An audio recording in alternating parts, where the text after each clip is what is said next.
Hi, it's Brad from Athletics back again for tutorial number 3 for the design process. Now we're going to start to break down some of the styles that I feel are pretty helpful for all of us to know. And so to start off with the first one, we're going to do a minimal style. So minimal always starts for me with lighting. And these are quick. These style things that I'm going to do are going to be quicker attempts, just to give you a bit of background into what we want to achieve. So first things first is filter, render, lighting effects. What this allows us to do is control some light and bring in some natural looking shadow. So I've got this big spotlight that's coming down. If you want to add more lights, you can click up the top here. That'll bring down more lights here that you can toggle on and toggle off. You can also turn off preview so you can see what it is. So yeah, but the big thing that I'm going to turn preview off. This is the original thing. We have to work within natural light parameters if we're trying to give a natural look. Is that I'm not going to change the direction of the light if there is strong light already dictating parts of color, shade and shadow in this. So we're going to turn preview back on. We're going to play, and this is so you can change all the bits and pieces. It's going to make it more. The smaller the light, the less distance and stuff it has. So we've got to change the intensity so it's not as bright. So that's probably, I'm pretty happy with that. Turn it off. Now we have some direction and gradual fade of what's going on. What else? I like to use particles in regards to my minimal styled stuff. I don't want to add too much, but you can just search for particles online and that'll bring it up. So I've got a few that I use in the deal quite regularly.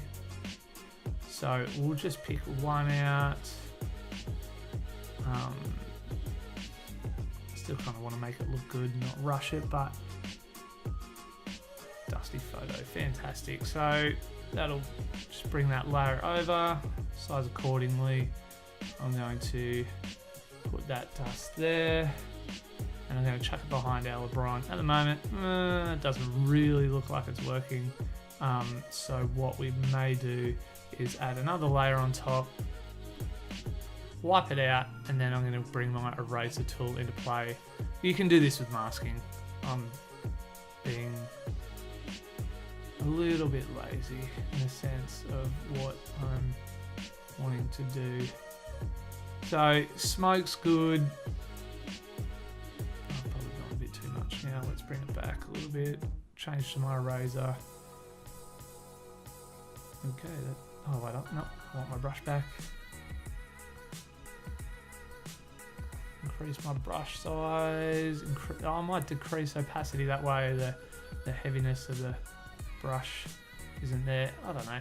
It's looking interesting. It is what it is. Again, yeah, so what I might even do is duplicate that dust layer, chuck it over the top, set it to screen, and now, ooh, that's interesting. I'm not a fan of this big white bit here, so we're going to chuck a mask layer on, and we're going to remove some of the excess light that I don't really particularly want.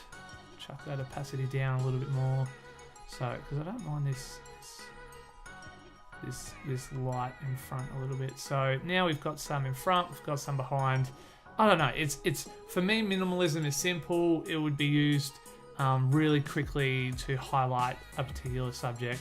And so now what I would do to even increase a bit of drama in the piece per se is I'm going to bring in a adjustment layer, vibrance. So you can go to window and find adjustments and then put in your panel over here, but it looks like this little deal here. And so I double click on the adjustment, and I'm just going to bring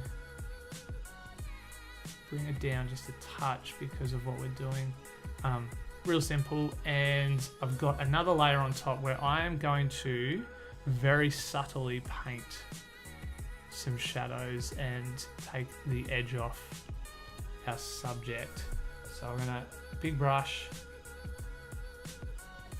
and I just want to, and again I'm still working to the parameters of what light is going on, so I'm not going to paint on his shoulder here. It's actually too bright, so I might set that to lighten. Yeah, that knocks a bit more out.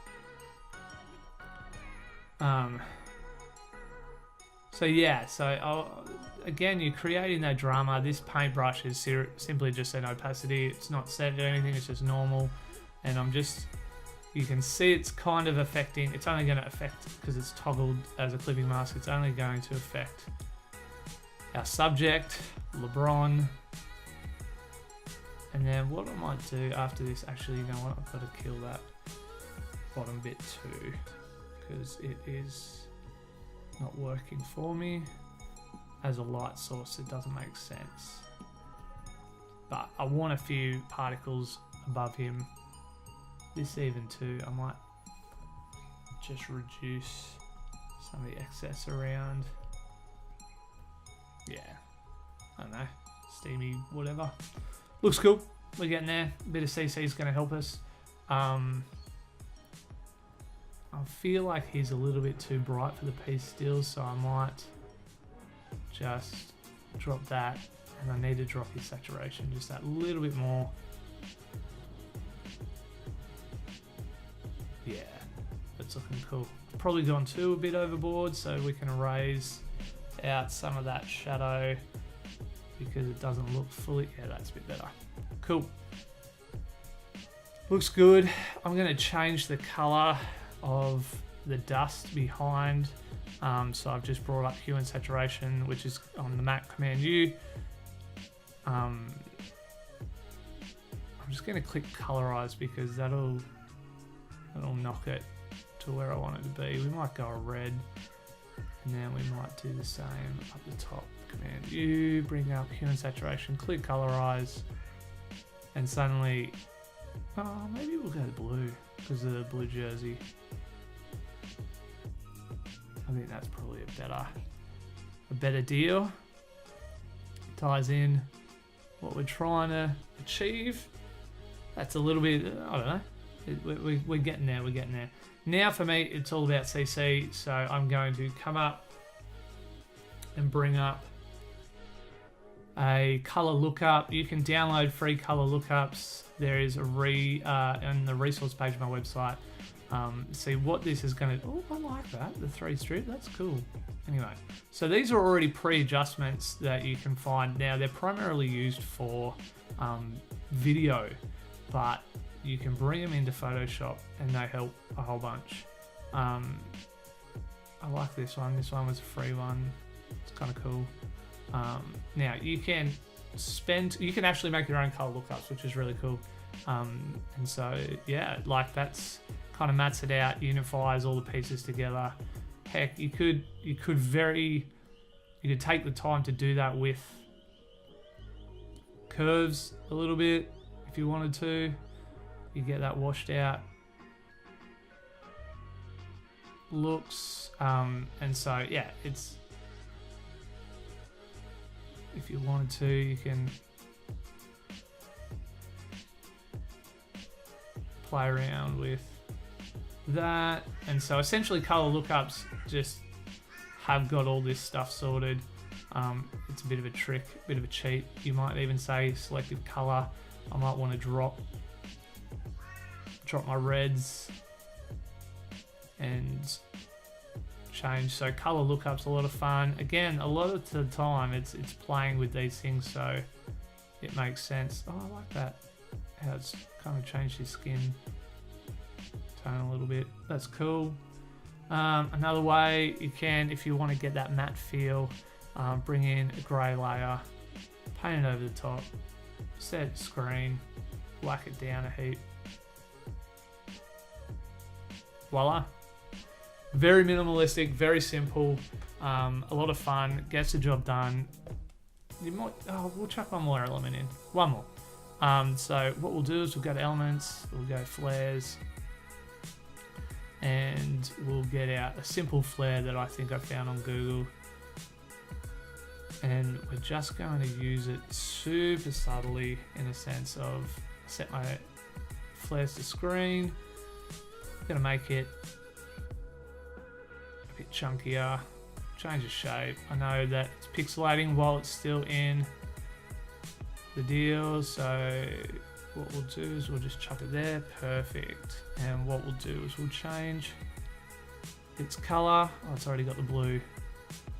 Now you might want to, if we chuck it a red, it doesn't really look right, but chuck the blue in, change the lightness, take a bit of the edge off.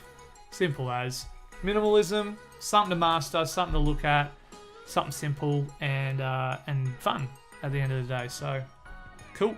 Hope you enjoyed it. Hope you've picked up a little bits and pieces. The next one we're going to look at is what I do with grunge, and so hopefully you can check that out too. Awesome.